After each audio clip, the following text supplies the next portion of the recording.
Today I have two guests, a special guest for you, one from US and one from Canada. You all know about election in DRC Congo and you know what is happening on the ground right now.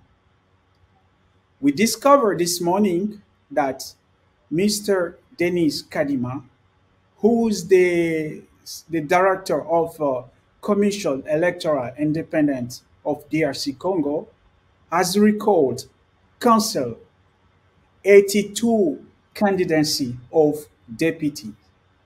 Why was that? Because of the fraud and some misconduct. So with me here, I have a rector, Monty, who is a professor of university, and also I have Mr. Junior Kabange, who is also a professor of a university in law.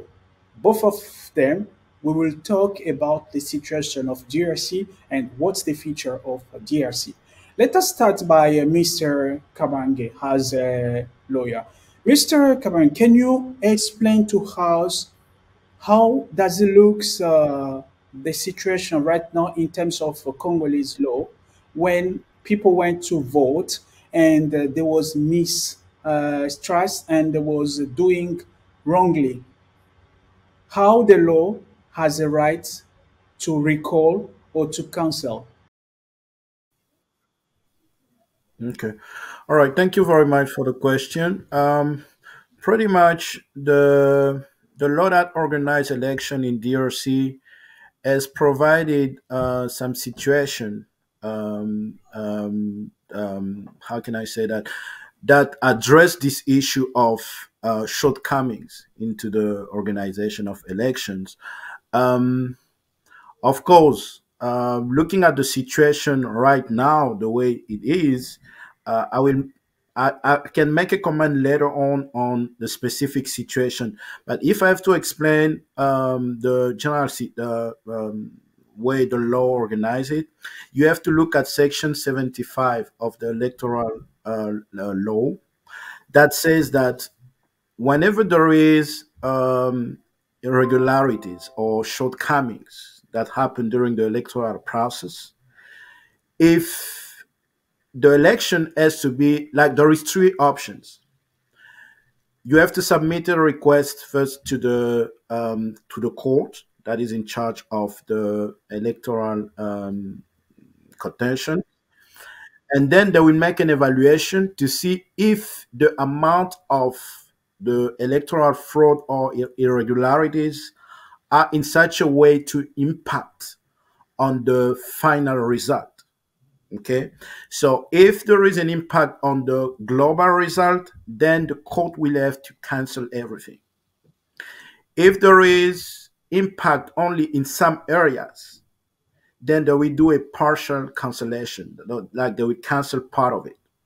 But if the court come to a conclusion that the shortcomings are not changing, like the whole result, they will keep the result. You see, so that's globally the three options that the court has. But now you have to know that there is election at different level. There's election at the presidential level. There's election at the for the national parliament, and there's election at the like provincial level. So it all depends on which level the discussion is addressed. Great. So, Professor Mercy, you've been working for decades, for a long time in the organization, how elections should be organized with the transparency in Africa, and you know exactly sometimes how election goes, and you know it better. So, can you tell us a little bit in which situation that we can land up by the situation like what we have in DRC? What may be the really major problem for the DRC to land to this situation? Based on 30 years plus of election involvement, election design, election management under the aegis of the UN, UNDP, USAID, Canadian Development Association, OSCE, means the more I know and understand, the less I know and understand. and I'm going to frame my response under this. Elections are grounded in trust. Trust in process, trust in procedure, trust in the leadership team, trust in the agents who conduct the elections poll by poll. When trust is lacking, all will fall apart. And this, for me, is what I call the fundamentality in all electoral process procedure. Sadly, CENI, this time, analogous to 2018, which I can speak of because I was there, is compromised. It's compromised, in my view, technically, in areas of competence, and there's what I term a bias, an atavistic bias to the status quo governance authority, which does not lead to what I term impartiality. And what we are seeing now is the flaw and is starting to smell. And I recognize fully the people in DRC are able, they're competent, and as you know, sir, extremely intelligent. Unfortunately, in DRC, as with other countries in Africa, the leadership cadre is found wanting, and there are many reasons for that. And going back to this present day election, I am not going to register what I call a full comment, but all I'm going to suggest to the senior leadership team in CENI, and then indirectly into the government, these elections are approaching an inflection point where they are, in my view, from a procedural point of view, fundamentally compromised. Look at the low voter turnout, and then look at the percentage according to the president. CENI did not go Kagame wise, where Kagame wins by 99%. They only allowed 73% for Felix Tshisekedi. And I'm not going to say whether he would have been successful if the elections were conducted within an ethos of absolute professionalism, where national civil societies are involved from the get-go to observe, to monitor, to assist.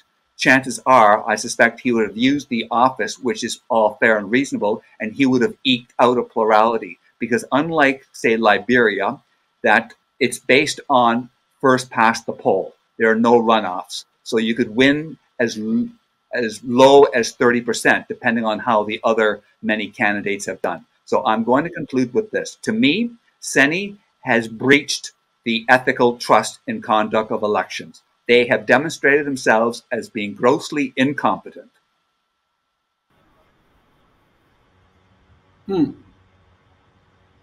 Okay. Mr. Kabang, you listen what DRC and his analysis as an expert in election organization. In the law side, what do you have to say about that? What is Well, I do agree that there were a lot of shortcomings into the electoral process, and I know for sure that international observers, uh, they came and they left the country for some security reason, something like that. But we had the Catholic Church who also sent, I think, 35,000 observers, and they came up with a report which is, I will say 50-50. 50-50 in the way that they recognize that the one of the candidates at the president level was far away beyond other incumbent or candidates. But at the same time, they noticed that at a couple of places there was so many electoral fraud that they called for the CENI and the Constitutional Court to look at the issue properly. we have the same commission that cancel some of the candidacy, even some of them coming from the government party. We heard some of the people who even party of IDPS, that means President Tshisekedi party, but there was council. It's a kind of a confusion. Elections are complex when you deal with the granular elements of that. And for that, I do have sympathy for CENI in terms of organizing. Notwithstanding, I would have started many years prior to do what I call the fundamentals in terms of infrastructure scaffolding, empowering local peoples in terms of their involvement. And yes, elections are highly politicized, which further suggests that the Election Commission must be seen as absolutely impartial, professional, and ethical.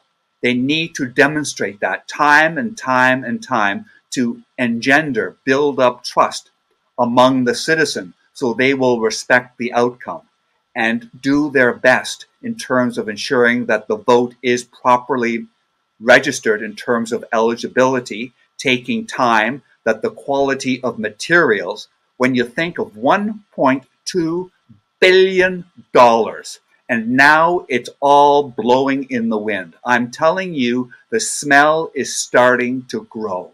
And how the government is handling that or mishandling that is going to say what the president is in terms of character, notwithstanding that the president is surrounded by a cadre of influence makers for reasons best known for themselves. And I will not go further than that. But if I could conclude, for me, in a sense that the mistakes fundamental could have been ameliorated prior to the election, as recently as 3 months, that you make a statutory commission that it's going to be 48 hours nonstop from 0700 in the morning to conclude 0700 on the day following. 48 hours, allowing everybody that is able, willing to vote day and night, and to put the word out, and also to involve, to include not only national media, but to empower national civil society. I am totally against what I call international observer groups, as I refer to them as international tourists, dilettantes. They come in, tie up scarce resources, which could have been utilized by the hosting government entity to empower national civil society, whether they be young lawyers, young journalists, young students, young social workers, young businessmen, to go out into the community where they are located or where they are born, to participate, dialogue with their grandmothers, their grandfathers, their uncles, the regional leaders, and you do the skiing, what I call the cascade effect. And thereby, even the people know who is eligible, who is a citizen of the particular region. And that is why I am extremely, how does one say, I'm sad. I'm not angry, I am sad. Who is the loser? The DRC citizen, who at times could not vote due to what I call external roiling in the East, or who could not vote because it was not time, or they did not have a voter card. I am actually sad for them. What is their motivation to instruct, to inspire their young boys and girls to be polite, to be good citizens, to look out for those that are weak, to share? I mean, that is what is lacking in what I term the Congo zeitgeist, the ethos of sharing. Whereas in old Africa, and I'll make reference to one of the most magisterial books ever written, Things Fall Apart, by the late Nigerian writer Chinua Achebe, in terms of that the tribes actually ran elements quite well. We in the West, when we interceded, mucked things up profoundly. And now you are paying the price. And as I say to my colleague, Mr. Christian, whom I respect, that he is knowledgeable about election law, and all I'm going to suggest is that I'm going to implore him to speak to his professional colleagues that they can do better, that you are talented. To me, the greatest resource in Congo is what I term human capital, the intellectual quotient, and it's well exemplified by Mr. Christian. Mr. Christian, you a lawyer, has you heard that it starts smelling, something like it's smelling now? Tell us a little bit in terms of law in Congo. In such situation, is it allowed to the director, the president of Commission Electoral Independent to cancel a vote, or it's only the Supreme Court or the judge that have that role to say we should cancel it?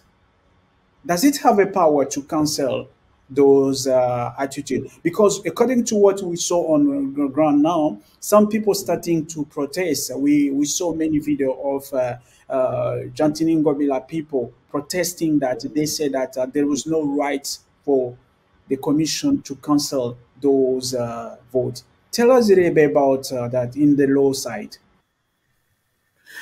Yeah, so that's a critical question, but maybe I can make a little comment on the question I was answering before, just quickly about the way election went and everything. I think that if you want to do an assessment of an election in Congo, you need to go back because this is the fourth cycle. So you need to go back from 2006, 11, 2018, and to see if there have been some improvement or not.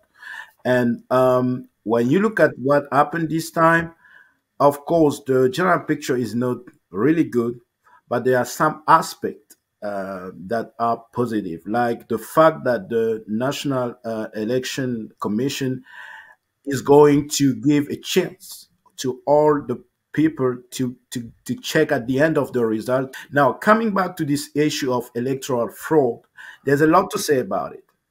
The first analysis has to consider the people themselves who are accused of electoral fraud. Okay. Now, when you look at Section 29 of the law that organized the CENI, the National Electoral Body, it says that they have power to the CENI has the power to come into the picture whenever they find out that some stuff happens in violation of the law. But now that section doesn't clearly say what what is the power of the CENI. But what is sure is that CENI has the power to invalidate those people. Like to say, we noticed that you did electoral fraud, so we're going to apply the law and disqualify you. But to remember that the decision of the CENI is not the final one, because the people has the right to fight it in front of the court. Okay, going to the judge and try to say they accuse me of electoral fraud, but I didn't do it. But then the CENI will have to show and provide proof of what led them to that decision. So that's the first level. Okay, and at that level, there is the Constitutional Court of Courts for the national level of election, but there is also one aspect that people don't mention much is the criminal prosecution, because when you do electoral fraud, you violate the law. You make it a crime. So those people should be like CENI should not just stop by saying, "Hey, we invalidate you." No, they should go forward and say, "We're going to bring the issue to the prosecutor, or the prosecutor can come to the picture himself and say, you guys, you did this and this." If you look from Section 79 to Section 99 of the electoral law, you will see that there are some provision about electoral fraud and people trying to corrupt and do all the stuff that happened. Okay. Now, the other level is the question is how much the electoral fraud impact on the whole result. And that's a question that a lot of people are asking, because there are different level of election. I mean, people were elected at different level. So now the question is, how do you relate the fraudulent part that was observed by the CENI with the whole result at the presidential level, at the legislative level, parliament, and at the provincial level? So what you need to have in mind is that the electoral constituency for the president is not the same as for the member of the parliament, because if you want to be a member of the parliament, you have to just go on one part of the like electoral district. So which means that the impact cannot be the same on the general election, because the president electoral constituency is the whole country.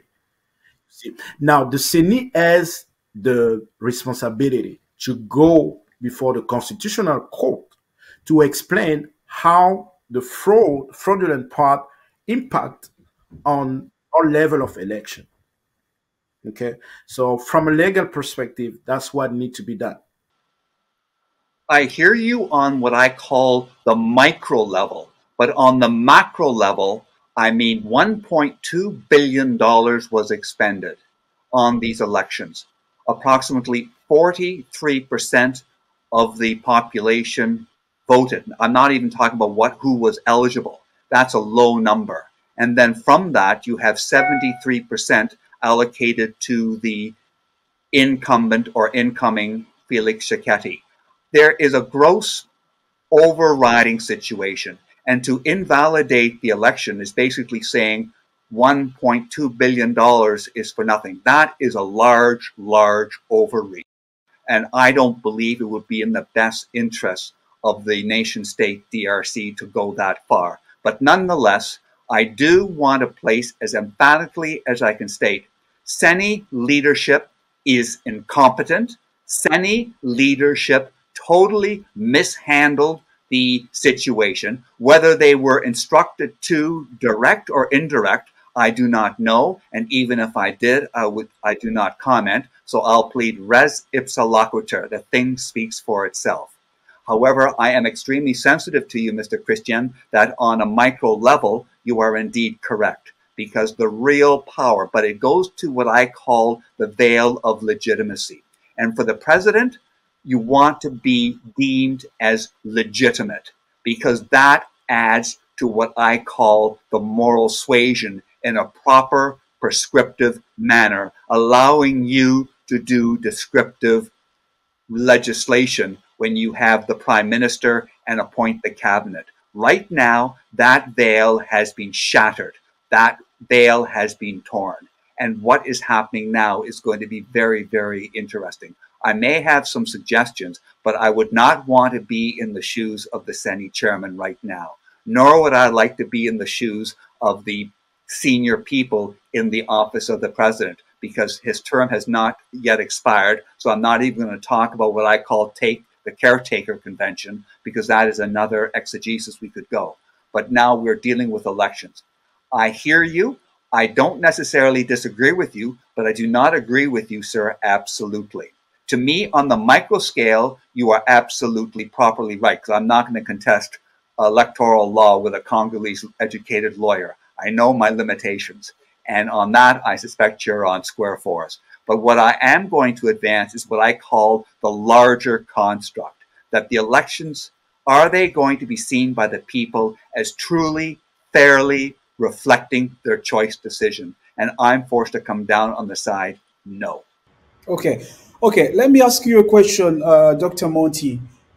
In this case, when something like that happened, there is a problem, there was a cancellation, there was a mass fraud. What's the solution? What may be happen to what has been done before, based on your experience? I'm going to look at the 2020 elections in the United States, where we know that there was one individual who did not accept the result. He was not enthusiastic about the result.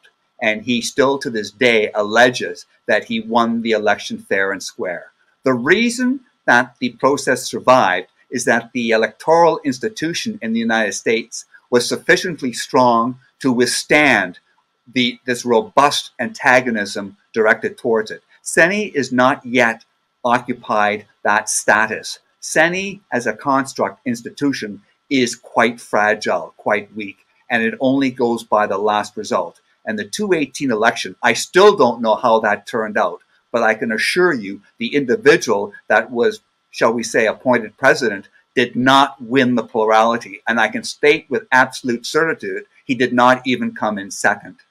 Other than that, I'm not going to comment any further, which further means that why national civil society is so important, and that people that are in the legal field, particularly those professors like you that are instructing young students, that you want to encourage them to use the rules, in deference as both a shield, as both a sword, and you want the judiciary to be absolutely independent, not to be afraid. And the Constitutional Court how does one say politely that there is suspicions that they may not be saying what they would like to say for reasons of externalities? Professor Kabange, I hope you have a word to say about what the thought of Professor Monty. What do you have to say I about will try my best to stay on my legal field, but if I can say a word about the Senate, I don't believe that it's going to be fair to compare the organization of election in a country like Congo and the U.S. because we know that U.S. has infrastructure and it's way advanced. But if you go in a country like Congo, you know that the communication, the transportation between part of the country is not easy. Of course, I'm not trying to lowering for the CENI, but it's not easy to organize election in Congo. Trust me, in a country where you don't have enough road, where part of the country is under rebellion. So I think the challenge is big, right? So that's led me to say that we shouldn't just look at this election like how can I say it? Like a waste of money or no, of course. And I agree when Monte is saying that we're not going into the direction of canceling election, the whole election because of the amount that was spent, of course. But now coming to the question of legitimacy, I think I like also the example that you gave about what happened in the U.S. because to me, talking about that, I'm talking about the attitude of the people who run for election. So it should be part of electoral culture that when you go for election, you have to be ready to accept the result. Either you lose or you win. We can spend the whole day discussing about the score that Felix Tshisekedi had. And some people agree, some disagree. But when you look, if you really look the way the number two, the one who came number second, like Moise Katumbi, prepared for this election, and you look how Felix Tshisekedi prepared, you look the kind of political partnership that Felix Tshisekedi made to go through this election, the gap between them is not surprising because I said that on another platform that if you look at the political party that belongs to opposition for the last 10 years in Congo, all of them sided with Felix Tshisekedi.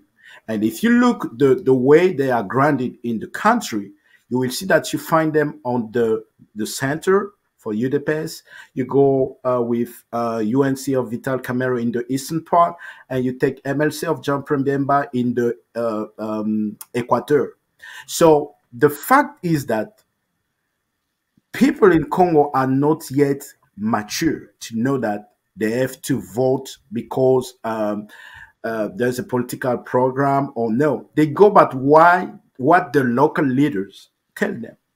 If Jean-Pierre Bemba say you have to vote for Tshisekedi, the people from his part of the country, they will follow.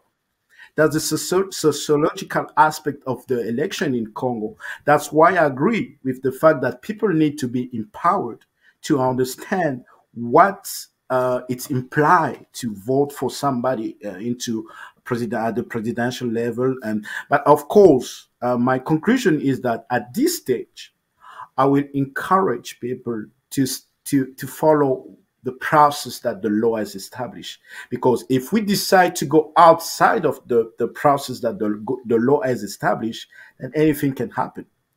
When we go to election, we all agree that we're going to do it according to what the law says. Okay. Of course, I agree with the fact that the judiciary has to be independent, and all the people who are involved have to be independent. But let's see how it goes because look at the situation. The people who are invalidated, they come from the president's side. So the president could have come in the picture and say, hey, this is my people. I don't want you to touch them or to exclude them. Just try to find a way to take all the fraud that was taken away. But to some extent, it says that the president back up and let the Senate do what they want to do Because if the people, when you say, you mentioned Jean-Tini Ngobila and who else, most of them are people who are close to the president. So if Sini was able to do this to people who are close to the president, so to some extent, we can give them a little bit of credit. But of course, we want to see how it's going to happen at the final stage, which is the court, how the court is going to handle the situation. Because the court can always reverse it and say, no, it was not fraud. Or so we need to see how the whole process is going to end up. I'm going to take you up on one major point. I'm not a Congo citizen, so I'm not going to get involved in national political party politics. That is totally inappropriate. And let me just say this, and I've said this before, and I'll say this again. In Africa, there's only one standard of election, not Congo, not Canadian, not American, not Zimbabwean, one standard only. And I've made that explicitly clear, and I will not change my viewpoint on that. All it takes is logistics, it takes time, and it takes dedication and determinism. Congo has the capacity to run elections reasonably effective, reasonably efficient. And right now, once this is decided, they need to start for the next election now. Africa should not play second or third role. Elections in Africa, to me, are to be allocated and parsed on the same standard as in North America and in Western Europe. And no apologies are to be expected or anticipated. The intellectual horsepower that I've seen among the cadre, the educated class, is second to none. I mean, the issue is, and I'll speak on this, is leadership. Tragic, the Africans have suffered due to a leadership deficit.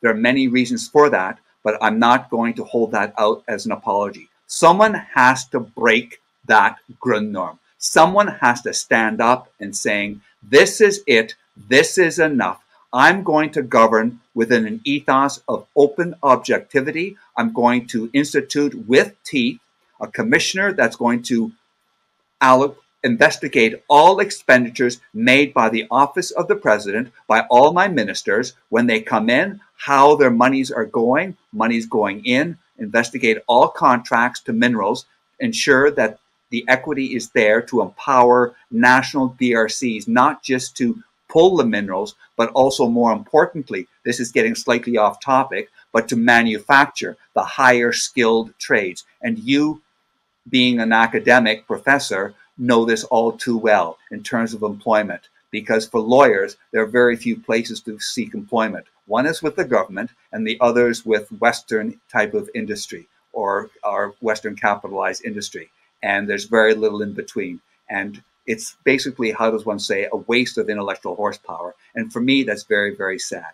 All I'm suggesting, in a sense, 1.2 billion have been expended. In the ideal world, it would be quite interesting if President Tshisekedi said, I am president, I am using my executive authority, I am annulling these elections, I'm going to go into caretaker convention regime, which we can discuss later if you're so interested, which will hold my powers into account and call for elections in X number of years.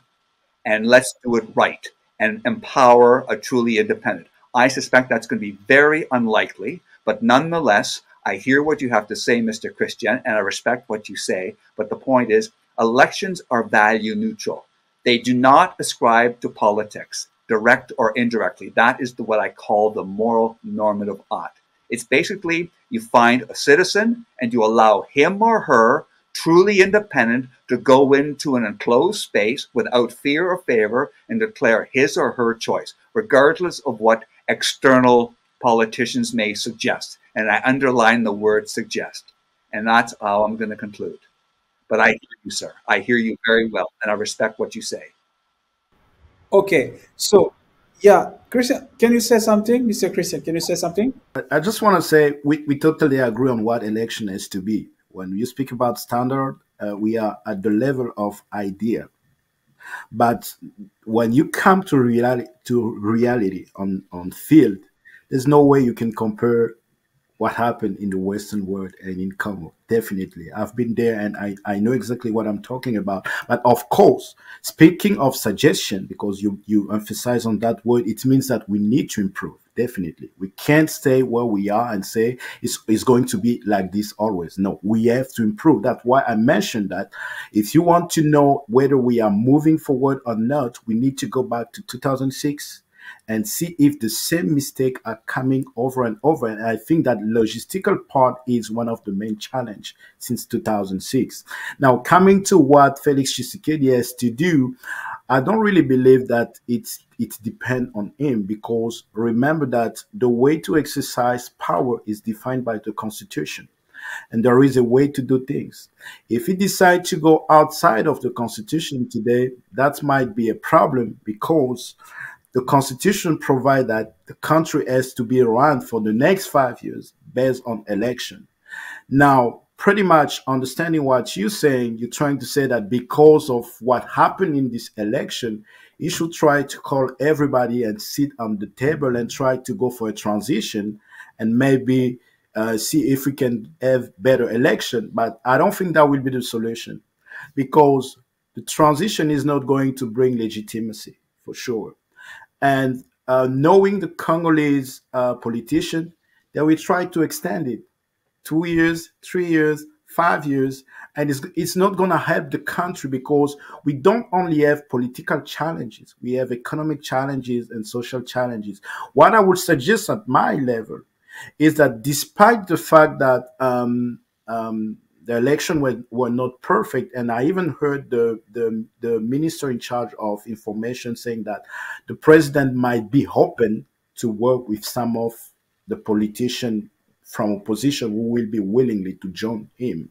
You see, so the problem is to create some kind of, and to include people who really want to work not for their own interest, but to make the country going forward. And I don't know how it's going to happen, but based on past experience that we have with transition and everything, I'm not going to subscribe to that solution, because I know Congolese politicians. They will just come in to stay in power and enjoy for themselves. Absolutely, and I totally agree with you. And when I'm back in Congo later this month, I'm sure there's still going to be frisson. But nonetheless, I totally understand and respect. And also $1.2 billion. Where are you going to find more money? And I'm very curious in terms of how that monies or funds were allocated. My concern is strictly on a constructural aspect. I was very significant in designing the Liberian elections post-Taylor, and I fully understand the exigencies of going into the bush. It can be managed. I've worked with that. I've done that. All it requires are sound logicians, and it takes time, and you need to have the end in terms of ensuring the vote. And I fully understand, particularly in Congo, le mot glissement in terms of extending, but that's not unique to Congo. Same thing in Liberia, also in Zimbabwe. And I have a little story to tell about that during my time in Zimbabwe several times. But my comment, and this is where I'm just going to ride, that you've had several times since, I guess the last proper election was in 1960 with Patrice Lumumba.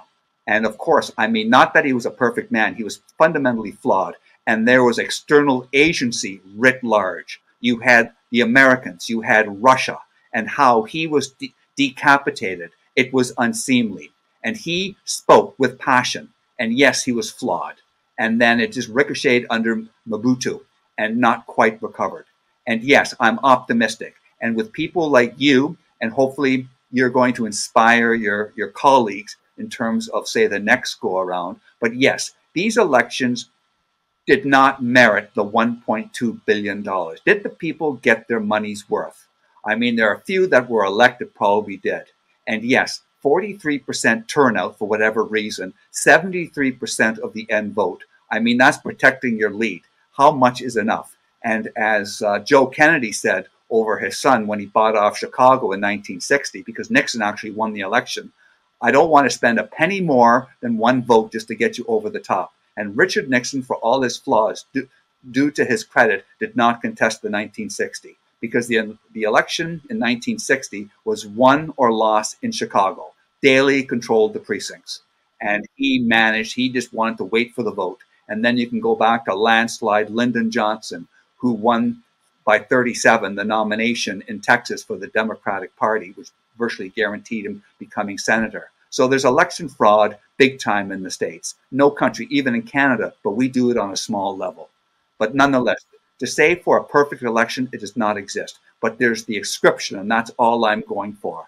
In a sense, you use the time and use the resources wisely. Civic education, long term, where the universities and young lawyers and young educators can get involved in terms of empowerment. You empower the tribal chiefs, the local chiefs. You empower them in terms of collective civics. And yes, Congo needs roads. Yes, Congo needs so much. You have Inga not yet coming online in terms of power. The potentiality in that state is resource rich, and it should belong to the people, not to the external vultures.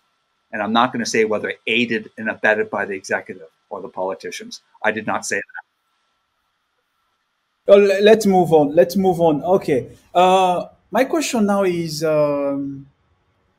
we we saw totally the silence on western part.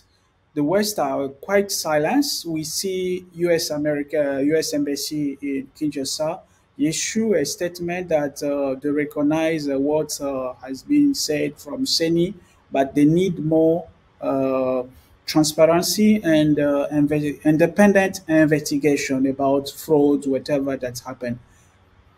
We didn't hear from like a country like Canada, France to talk about that. Uh, Mr. Monty, why the West is quite silent in this election? We know in many countries when the president is elected, there is the message coming all over the world for congratulating the president. Why the West? It looks like the West are quite observing how far this election will go. What will be your thoughts about that? I believe the West was embarrassed about the 218 results as to what happened then. So they're taking their time. They're waiting to assess, to monitor, to see how things unfold, how the Congolese leadership handle the situation. And when that is resolved, then they will come out and make a statement. So I anticipate, I'm not speaking on behalf of any entity. They're waiting. And so far, there's been marginal violence, which is for me a positive affirmation. The violence needs to be toned down. You can have what I call intellectual violence and rhetoric only, but not kinetic. So the West is waiting to see what happens with the management board, how the Electoral Commission is handling it, and what the government is going to do. It's going to be time. Professor Christian, what do you have to say about that? Well, I mean, my first remark is that I mean, we should go sometime African. Like, we don't really first need to like what I can say is that we don't really need first France, US, or whoever to congratulate us to know if we are going in the right direction or not. Remember when President Macron came in Congo, that was some part of the discussion with President Tshisekedi, because sometime in Africa, the trend is that we try to put the international community forward and see what they have to say before we are convinced that we're doing the right thing or not. If you look at the African level, we have 14 head of state who have congratulated President Tshisekedi already. What Monte said can be true, that some Western countries are waiting to see the whole process, because anything can happen at this far. Like, it's not the end. Remember that whatever the Senate is giving is provisional. It's not the final result. But I've also noticed that a couple of individual politicians from the Western have congratulated President Tshisekedi, like Marine Le Pen, I guess, from France. So, I mean, it's too early to come up with I mean, a conclusion, or why the Western didn't. Or I'm pretty sure they're waiting to see the whole process and everything. And I'm pretty sure that before the end of everything, or at the end, we're gonna see a couple of them saying what they think about the election. But at the same time, I think I might be wrong or right about it, but I think the U.S. embassy, they congratulate the Congolese people for the election, but at the same time, as you mentioned, they call for the Senate and Constitutional Court to investigate allegation of fraud. So it's kind of a 50-50 situation. They did register the lack of full voter enumeration. I mean, they registered a small concern. But I totally agree with you. Congo does not need admiration from the West. That you need and you have the capacity to govern yourselves, which is why I'm constantly stating embolden civil society. Build up your institutions, your legal institutions, your judicial institutions, your health institutions, and of course, primarily your educational institution, because all rides on the education, whether they be in the trades, which are skilled and require training, whether they be in the academics in terms of knowing right from wrong. That is absolutely crucial. Congo has the potential to be the armature in Africa. When Congo speaks, all Africa must and will listen. And so with that, I do agree with you. But nonetheless, I'm going to keep pushing that Senate or the institution needs to be upgrading. How many times? I mean, since 2006, nothing really significantly has changed. What I call on the fundamentals. I mean, I hear and I'm listening to you. You are extremely articulate. I admire your passion and compassion, and your students must be very fortunate to receive instruction from you. Thank you so much, both of you. We are running out of the time. Professor Christian, what will be your last word regarding the election process, and what strong message you send to those viewers are watching now regarding Congo? Well, you know, election is like a soccer game. You have people on different sides supporting whoever they choose, and there's a lot of emotions involved in. But at the end of it, as a Congolese, I know that we only have one country, and we need peace. We need to build our country.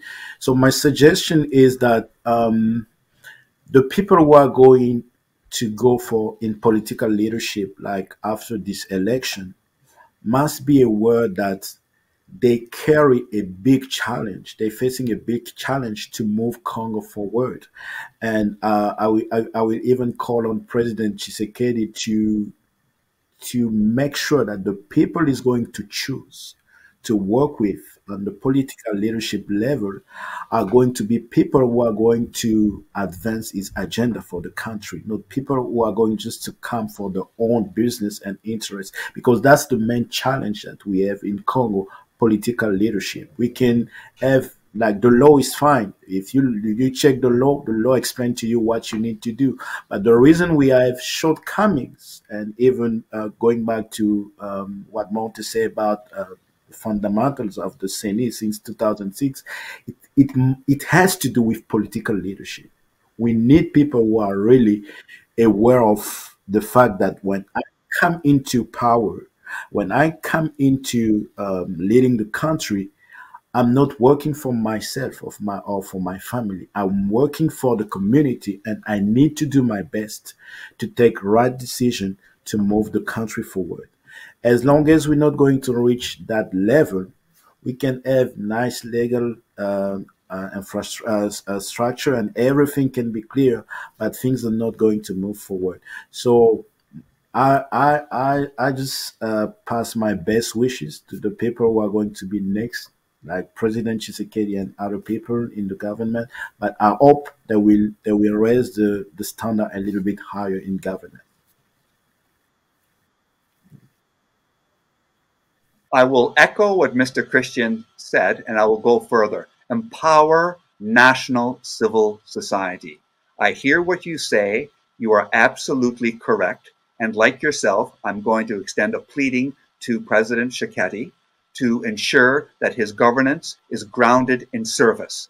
The underlined word is service. Service to the people without fear or favor, and be responsible for public resources, that they're not your resources to plunder. These are public resources to assist your brothers and sisters, particularly those people that are in need, that are lacking voice. And that is further echoing what you're saying. And Congo is a nation blessed, but at the same time, it's also cursed. And that is the essence of the resource curse, because it reduces the entailment between the citizen and the government. Because when you're not taxing and you're extracting, that there's less of what I call communication. Mr. Monty, thank you so much. Mr. Christian, thank you so much for your time, and we hope to see you next time for our next debate. Dear viewer, thank you so much for watching this program. We've been talking about Congo election, and I hope that you get answer about the question you had, and we hope to have you lots following this program. And if you have a question, don't hesitate. You can write us and can contact us. Thank you, and bye for now.